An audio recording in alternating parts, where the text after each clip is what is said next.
Vote দিন vote দিন ধানের শীষে ভোট দিন তারেক রহমানের ধানের শীষে ভোট দিন ভোট দিন ভোট দিন ভোট দিন ধানের শীষে ভোট দিন শহীদ জিয়া ধানের শীষে ভোট দিন ভোট দিন ভোট দিন ভোট দিন ধানের শীষে ভোট দিন ভোট দিন আগ্রহ বসে ধানের শীষে ভোট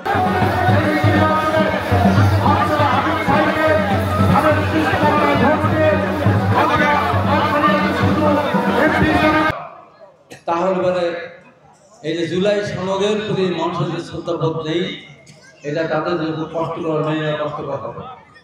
আবার যদি অল্প সংখ্যক মানুষ উপস্থিত হয়, আমরা যদি বেশি করে দেখাতে চাই আওয়ামী লীগের মতো ৫-৭% ভোটকে টেনে ৫০-৫০ নিয়ে যায়, তাহলে শহীদের আত্মার কষ্ট পাবে।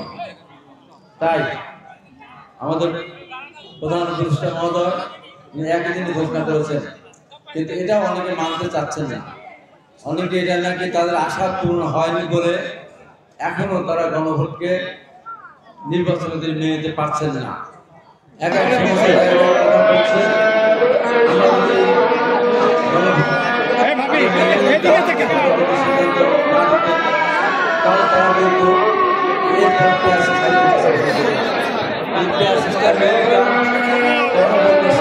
সংস্কার শেষ না হওয়া পর্যন্ত নির্বাচন হবে না। সংস্কার শেষ হওয়া পর্যন্ত হওয়ার পরে জাতীয় সংসদ নির্বাচন হবে। আমরা যদি সেটিও মেনে নিতাম, তখন আবার বলতো যে সমস্ত বিচার কাজ সম্পন্ন না হওয়া পর্যন্ত জাতীয় নির্বাচন হবে না। সেটি মেনে নিলে তখন কি বলতো যে বিএনপি নির্বাচনে অংশগ্রহণ করতে পারবে না, কারণ বিএনপি নির্বাচনে অংশগ্রহণ করলে তারা জিতবে না। সেটিও যদি মেনে নিলাম, ঠিক আছে, তারাও অপমান নিয়ে যাবে। তখন বলতো যে বিগত দিন যে বিএনপি নির্বাচিত হয়েছিল, এমপি মন্ত্রী হয়েছিল, তাদের বিচার করতে হবে, মানে তাদের সম্পর্কে হিসাব দিতে হবে। উদ্ভট কিছু কথা তার সামনে নিয়ে আসছে। আজকে জাতির উদ্দেশ্যে ভাষণের মধ্য দিয়ে আমাদের প্রধানমন্ত্রী বলে দিয়েছেন, আমি একবারে প্রত্যন্ত অঞ্চল থেকে নেত্রকোনা শ্রীপুর থেকে আমি পরিষ্কার করে বলতে চাই, সরকার সিদ্ধান্ত নিয়েছেন নির্বাচন কমিশন বাস্তবায়ন করবেন। নির্বাচন কমিশন ডিসেম্বরের তফসিল ঘোষণা করার পর এই বাংলাদেশে নির্বাচন যদি প্রতিহত করতে চায়, বাংলাদেশের মানুষ তাদের উপযুক্ত জবাব দেবে ইনশাআল্লাহ। তাদের ভোটের আকাঙ্ক্ষা বহুদিনের আমাদের শ্রমিক, এই যে বাংলাদেশে আজকে 50 লক্ষ মা বোনেরা গার্মেন্ট ইন্ডাস্ট্রিতে কাজ করছে, বাংলাদেশের মানুষ, আমরা যখন চিন্তা করেছিলাম আমাদের দেশে এত মেয়েরা কাজ করবে প্রতিষ্ঠানে, আমরা চিন্তা করি নাই। শহীদ রাষ্ট্রপতি জিয়া রহমান সামান্য কিছু রাষ্ট্র ক্ষমতা ছিলেন, তার মধ্যে দেশ গার্মেন্ট প্রতিষ্ঠানের মধ্যে দিয়ে এই গার্মেন্টস থেকে প্রতিষ্ঠা করে গিয়েছেন। আজকে 2 থেকে 2.5 কোটি মানুষ এই গার্মেন্টস শিল্পের সাথে জড়িত। শহীদ রাষ্ট্রপতি জিয়া রহমান দেখলেন শুধু এই শিল্প কারখানায় এই লোক চাকরি করবে, এটি দিয়ে আমার দেশ করবে না। তাই সেদিন ওয়াইসি সম্মেলনে গিয়েছিলেন এবং একটা পর্যায়ে সৌদি বাদশার সঙ্গে যখন আলাপ খাদ্যের দেশ সেই বাংলাদেশকে 3.5 বছরের মধ্যে জিয়া রহমান আধুনিক সেচ পদ্ধতি, খাল খনন, ইরিগেশনের মাধ্যমে আমাদের বাংলাদেশকে খাদ্য উদ্বৃত্ত দেশে পরিণত করেছিলেন এবং শেষে খাদ্য রপ্তানি শুরু করেছিলেন। এইভাবে বিএনপি সামনের দিকে দেশটাকে এগিয়ে নিয়ে গেছে। আমরা না নৌকা তো নেই, দাঁড়িপাল্লা ভোট দিন, এই কথা যদি কেউ বলে তাহলে সেই নেতা কিন্তু কর্মীদের কাছ থেকে অক্ষত অবস্থা বাড়ি আসতে পারবে না। কারণ হাত নেই, পা নেই, গুলি খেয়েছে, চোখ নেই, এত অত্যাচারিত নির্যাতিত হওয়ার পর নির্বাচন বাড়ি থাকতে পারে নাই। নেতাগণ ভাবছে এবার ভোটের মাধ্যমে বাড়িতে ফিরে যেত। সেই সময় যদি কোনো নেতা বিভ্রান্ত করে, সেই নেতাকে কোনো ছাড়বে না। অথচ তারা আমার বিরুদ্ধে বক্তব্য দিল, আমি নাকি বলেছি যে দেশের সিম ব্যবহার করতে পারতাম না, তখন আজকে সবুজ তখন মানুষ এসেছিল। প্রতিদিন আমি আমার পাবনা জেলার কিন্তু আহ্বায়ক হিসাবে আমি প্রত্যেক নেতার সাথে প্রত্যেক অভিযোগের নেতার সাথে কথা বলার চেষ্টা করতাম এবং সবুজ লিঙ্ক পরিবর্তন করে আমাকে লাগিয়ে দিত। আমিও আমাদের নেতা জনাব তারেক রহমানের সাথে কথা বলেছি, ওইভাবে বিদেশি সিম দিয়ে সবুজ ব্যবস্থা করে দিয়েছিল। এমনিভাবে আন্দোলনকে এগিয়ে নিয়ে গিয়েছিলাম। আজকে আমাদের সামনে এসে নতুনভাবে আমরা আবির্ভূত হতে দেখছি। কাদেরকে দেখছি? যাদের এই দেশের স্বাধীনতা সংগ্রামে কোনো অবদান নেই, স্বাধীনতা যুদ্ধে তাদের কোনো অবদান নাই, তারা নিজেরাও স্বীকার করেছেন। তারা বলেছেন আমরা মুক্তিযুদ্ধে অংশগ্রহণ করিনি, আমরা এক পাকিস্তান রাখতে চেয়েছিলাম। এটা বড় কিছু বিষয় না, এটা হতে পারে।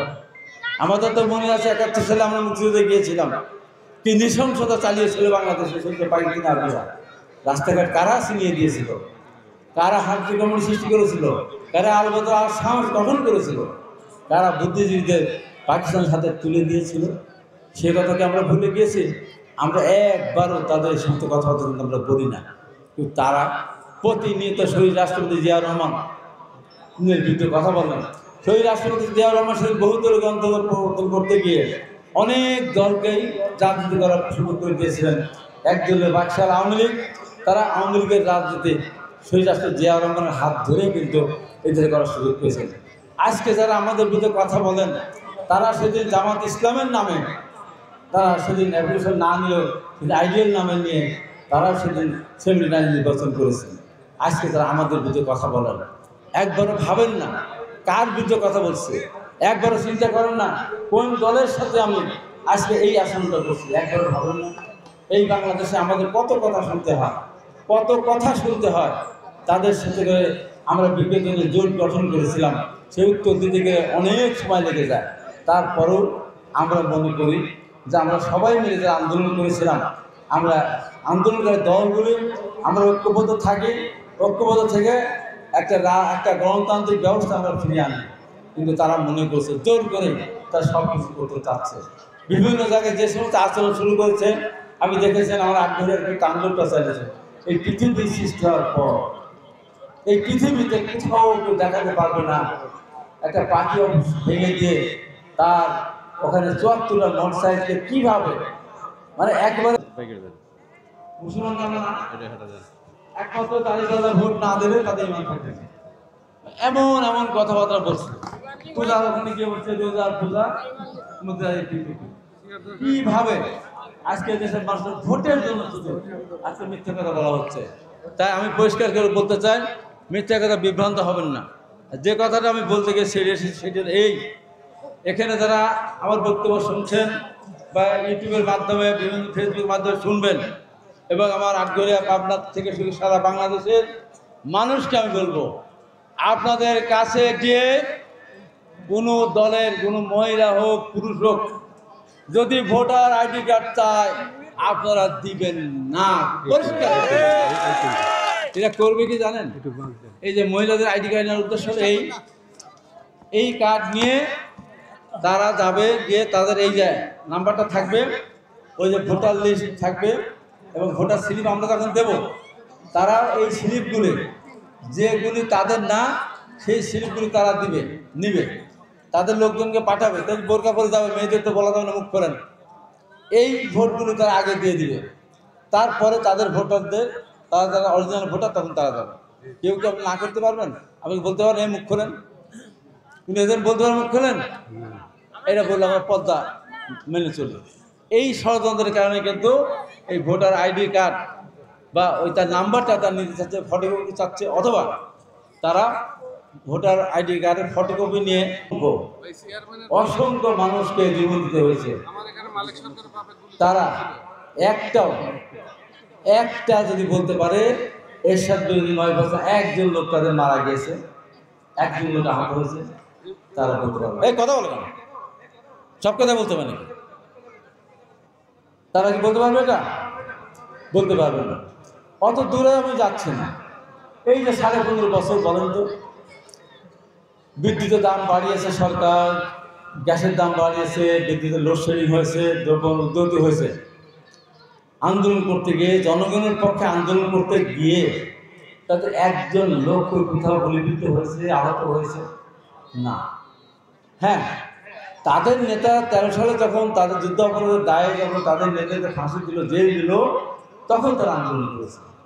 কিন্তু জনগণের স্বার্থে, জনগণের কৃষকের সারের দাবিতে, সার দাম বৃদ্ধির প্রতিবাদ তারা জীবন দিয়েছে না।